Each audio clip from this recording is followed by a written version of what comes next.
ધોરણ 8માં આપણે ભારતમાં યુરોપિયન પ્રજાનું આગમન વિશેનો પાઠને લેક્ચરમાં પહેલા લેક્ચરમાં શરૂઆત કરી હતી. તો ત્યારે પોર્ટુગીઝોને ભારતમાં આવવાની ફરજ શા માટે પડે, દરિયાઈ માર્ગે અને જમીન માર્ગે શા માટે આવતા હતા? તો કે જમીન માર્ગે અને દરિયાઈ માર્ગે એવો વેપાર કરવા આવતા હતા. પછી કયો પ્રદેશ જીતી લેવાના લીધે? તો કોન્સ્ટેન્ટિનોપલ પ્રદેશ જીતી લેતા પરિસ્થિતિ બદલાઈ જતા તેઓને જમીન માર્ગેથી આવવાનો રસ્તો બંધ થતાં તેઓએ જળ માર્ગ ઉપર આવવાની કવાયત શરૂ કરી. અને ત્યાર પછી તેઓ કયા વસ્તુઓની આયાત અને ચીજ વસ્તુઓ લઈ જતા હતા ભારતમાંથી? તો કે રેશમ, સુતરાઉ કાપડ, મલમલ, મરી મસાલા, તેજાની વધારે માંગ હતી. તમે નકશામાં જોઈ રહ્યા છો કે જમીન માર્ગ અને જળ માર્ગ કેવી રીતના આપણે તેના વિશે આપણે ચર્ચા કરી હતી. તો આપણે ક્યાં પહોંચ્યા હતા? તો કે કોણે જળ માર્ગની શોધ કરી? તો કે ક્રિસ્ટોફર કોલમ્બસ અને વાસ્કો દ ગામા. અને શ્રેય કોને જાય છે? વાસ્કો દ ગામાને. તેણે શું કર્યું? અને પછી પોર્ટુગીઝો આવે છે ભારતમાં 1502માં. તો આપણે જોઈએ તો ક્રિસ્ટોફર કોલમ્બસ ભારતમાં આવવાનું બીડું ઝડપનાર હતો. કોણ હતો? બીડું ઝડપનાર. ત્યાર પછી કોણ આવ્યો? તો કે 22મી મે 1498ના દિવસે કાલિકટ બંદરે આવ્યું. ભારત આવવાનો જળમાર્ગ સફળતાપૂર્વક શોધનાર કોણ? Vasco da gamma. તે ક્યારે આવ્યો? 22મી મે 1498ના દિવસે. હવે 1502માં પોર્ટુગીઝોએ વેપાર કરવા માટે કાલિકટમાં કોઠી સ્થાપી. ક્યાં સ્થાપી? કોઠી સ્થાપી. તેના ફરતે કિલ્લો બાંધી અબુકર્ક નામનો એક સેનાપતિ તેનો રક્ષક નિમ્યો. અબુકર્કે ઉત્તર તરફ આગળ વધીને 1506માં ગોવા જીતી લીધું. ક્યાંથી ગોવા જીતી લીધું? 1506. હવે 100 વર્ષમાં પોર્ટુગીઝોએ મેંગ્લોર, કોચી, લંકા, દીવ, ગોવા, મુંબઈનો બેટ તેમના નિયંત્રણમાં લાવી શક્યા. હવે આગળ આપણે અભ્યાસ કરીએ તો પોર્ટુગીઝ સત્તાનો અંત કેવી રીતના આવે છે? તો 17મી સદીની શરૂઆતમાં પોર્ટુગીઝોનો વેપાર બંગાળ તરફ વધવા લાગ્યો. કઈ તરફ? બંગાળની ખાડી બાજુ એનો વેપાર વધવા લાગ્યો. અને પછી આ સમયે મુઘલ બાદશાહ શાહજહાં દિલ્હીની ગાદી પર આવ્યો. કઈ જગ્યાએ? દિલ્હીની ગાદી ઉપર શાહજહાં આવ્યો. બંગાળમાં તેના સુબાએ પોર્ટુગીઝોના વર્તન સામે શાહજહાંને ફરિયાદ કરી. કોની સામે ફરિયાદ કરી? પોર્ટુગીઝોની સામે. કોણે? તેના સુબાએ ફરિયાદ કરી. પરિણામે શાહજહાંના ફરમાનથી તેની હુંગલીની કોઠી તોડી કાઢી. શાહજહાંના ફરમાનથી તેની હુંગલીની કોઠી તોડી પાડવામાં આવી અને વહાણો સળગાવી નાખ્યા. આમ પોર્ટુગીઝ સત્તાનો અંત આવ્યો. પોર્ટુગીઝ સત્તાના અંત પછી ફક્ત દીવ, દમણ અને ગોવા પૂરતી જ મર્યાદિત હતી. હવે આપણે આગળ જોઈએ તો ડચ લોકો વિશેની માહિતી આપણે જોવાની છે. તો પોર્ટુગીઝોના આગમન પછીના 100 વર્ષ લગભગ 16મી સદીના અંતમાં હોલેન્ડ, હાલનું નેધરલેન્ડના રહેવાસી ડચ લોકો વેપાર અર્થે આવ્યા. જે મેં અંડરલાઇન કરેલી છે તે તમે પણ કરી નાખજો, જેથી કરીને કોઈ પણ પ્રશ્ન ફેરવીને પૂછાય તો તમારે અંડરલાઇનવાળા પ્રશ્નથી અથવા તો પાઠ્યપુસ્તકમાંથી વાંચો તો પણ તમે આ રનથી 70થી 80 ઉપર ટકા લાવી શકો.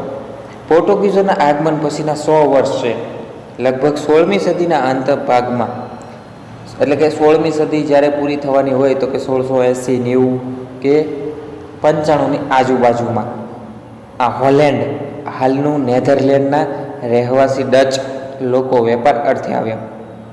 સૌ પ્રથમ ક્યાં આવ્યા? પુલિકટ અને મદ્રાસ, હાલનું ચેન્નઈમાં તેમણે કોઠીઓ સ્થાપી. ઈસવીસન 1663માં આગ્રામાં પણ તેમણે એક કોઠી સ્થાપી. ક્યાં સ્થાપી? 1663માં આગ્રામાં કોઠી સ્થાપી સૌ પ્રથમ. આ દરમિયાન અંગ્રેજો પણ ભારતમાં આવી પહોંચ્યા હતા. ડચ લોકો અંગ્રેજો સામે સ્પર્ધામાં ટકી શક્યા નહીં. હવે ભારત ઉપર અંગ્રેજોની નજર હતી. કોની નજર હતી? અંગ્રેજોની.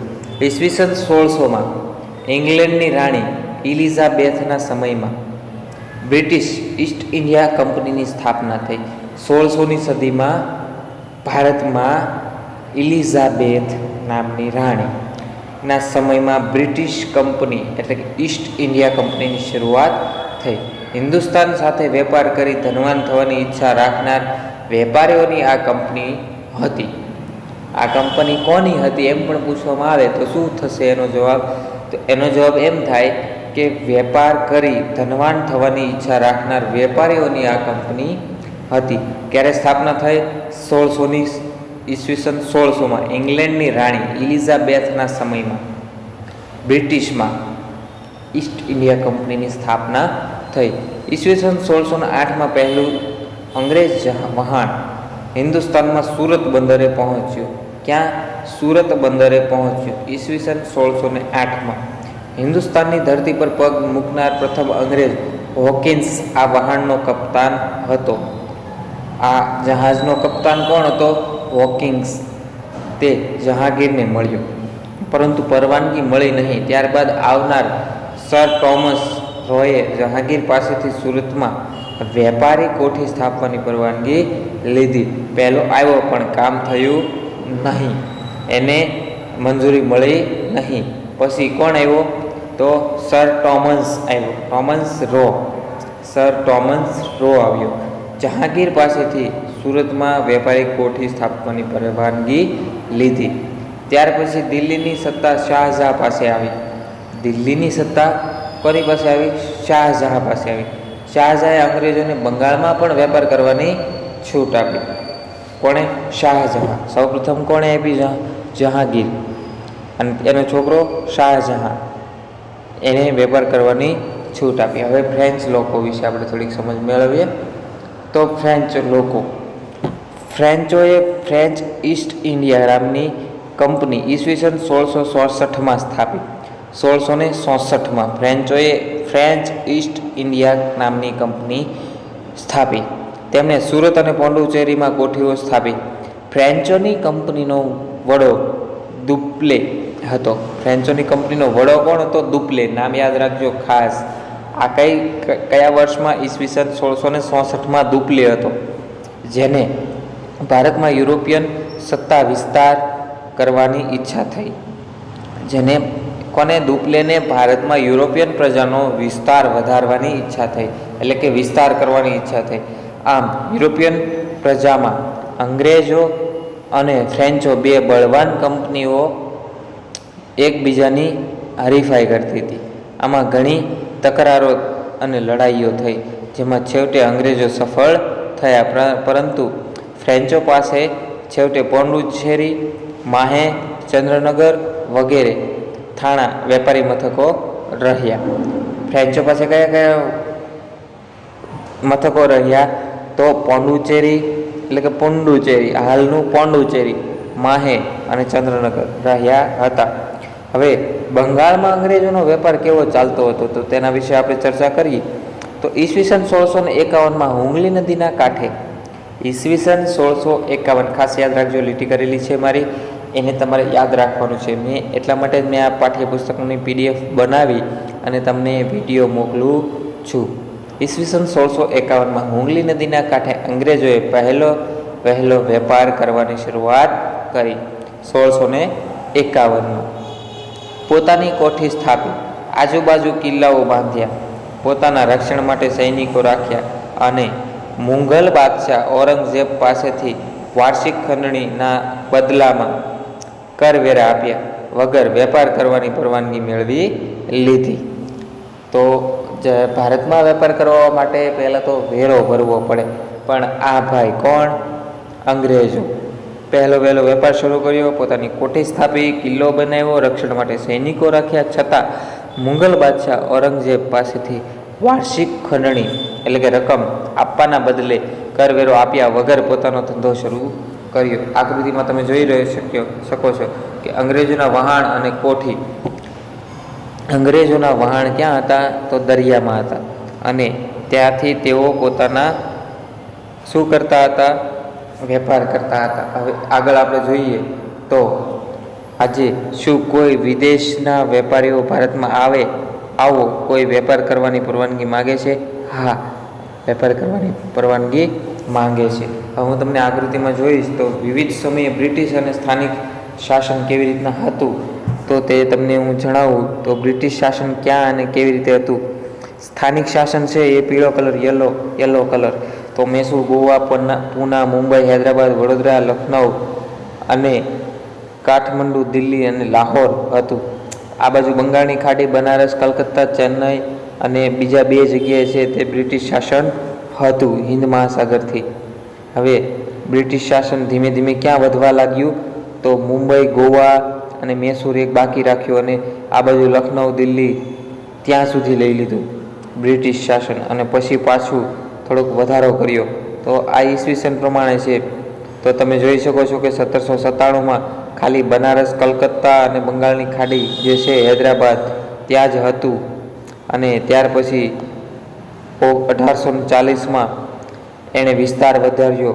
મુંબઈ, ગોવા, ચેન્નઈ, બંગાળની ખાડીમાં ઉપર કલકત્તા, બનાસકાંઠા, કાઠમંડુ, લખનઉ અને કાઠમંડુ 2 જ બાકી રહેવા દીધા. અને હૈદરાબાદના નિઝામુદ્દીન શાહ એણે અંગ્રેજોની શાસનના વિરુદ્ધ હતો. પછી એણે પાછું વધાર્યું. તો ક્યાં અંગ્રેજોએ શાસન કર્યું? મુંબઈ, ગોવા, ચેન્નઈ, બંગાળની ખાડી, કલકત્તા, બનારસ, લખનઉ, લાહોર સુધી તેમણે પોતાનો વિસ્તાર વધાર્યો. ભારતમાં 1857માં જ્યારે ભારત 1857માં સ્વાતંત્ર્ય સંગ્રામ થયો એ ત્યાં સુધી અંગ્રેજો ક્યાં ક્યાં રાજ કર્યું હતું તેના વિશે તમને ખ્યાલ પડી જાય છે કે 1857માં આપણા ભાવનગર સુધી રાજ હતું, વડોદરા સુધી, સુરત, મુંબઈ, પછી બનારસ, લખનઉ, આવા ઘણા બધા તાલુકા જિલ્લામાં એમનું રાજ હતું. તો હવે કંપનીને વધુ ધન કમાવાની હોડમાં લાગી ચૂકી હતી.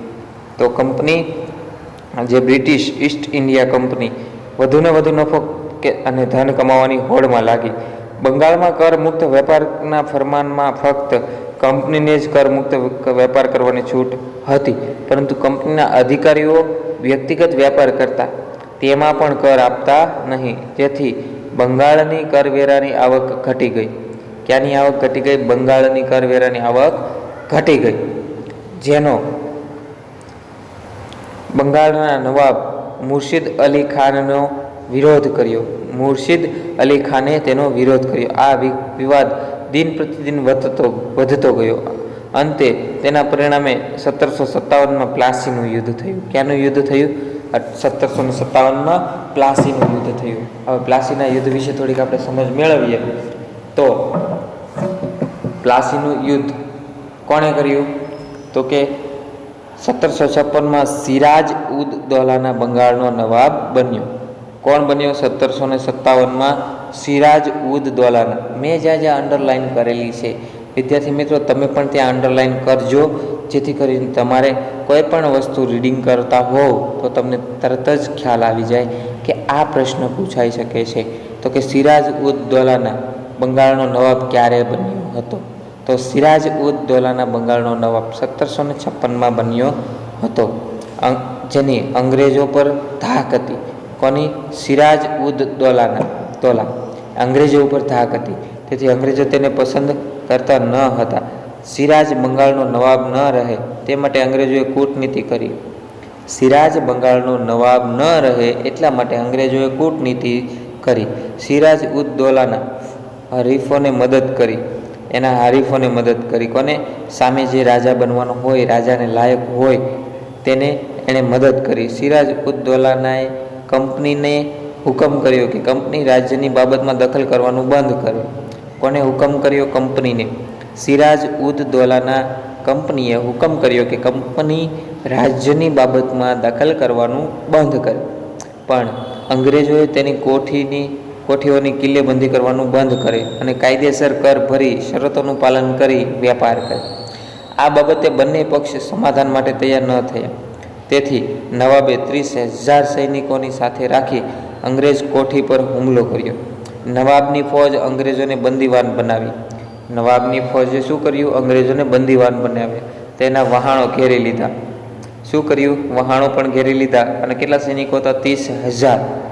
30,000 સૈનિકો હતા. કોના? નવાબના. એણે અંગ્રેજોને શા માટે યુદ્ધ થયું? તો કે અંગ્રેજો શરતોનું પાલન કરતા ન હતા અને રાજ્યની બાબતમાં દખલ કરતા હતા. તેથી સિરાજ ઉદ દૌલાનાએ તેના ઉપર ચડાઈ કરી. અંગ્રેજ સેનાએ રોબર્ટ ક્લાઇવની આગેવાનીમાં વળતો હુમલો કર્યો. અંગ્રેજ સેનાએ રોબર્ટ ક્લાઇવના આગેવાનીમાં વળતો હુમલો કર્યો. રોબર્ટ ક્લાઇવે સિરાજ ઉદ દૌલાને એક સેનાપતિ મીર જાફરને નવાબ બનવાની લાલચ આપી અને મદદ માગી તેને રાજી કરી લીધો. પ્લાસીના યુદ્ધમાં ક્લાઇવે સિરાજ ઉદ દૌલાને હરાવી દગાથી ખૂન કર્યું હતું. અંગ્રેજો શું કરતા હતા? દગો જ કરતા હતા પહેલેથી.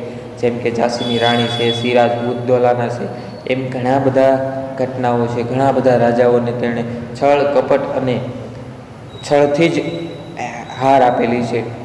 ભારતમાં કંપનીની આ પહેલી હાર થઈ. ભારતમાં કંપનીની આ પહેલી હાર થઈ હતી, જેમાં ભારતમાં અંગ્રેજોની સત્તાની શરૂઆત થવાની હતી. આ લડાઈ ભારતના ઇતિહાસમાં મહત્ત્વની ઘટના ગણાય છે.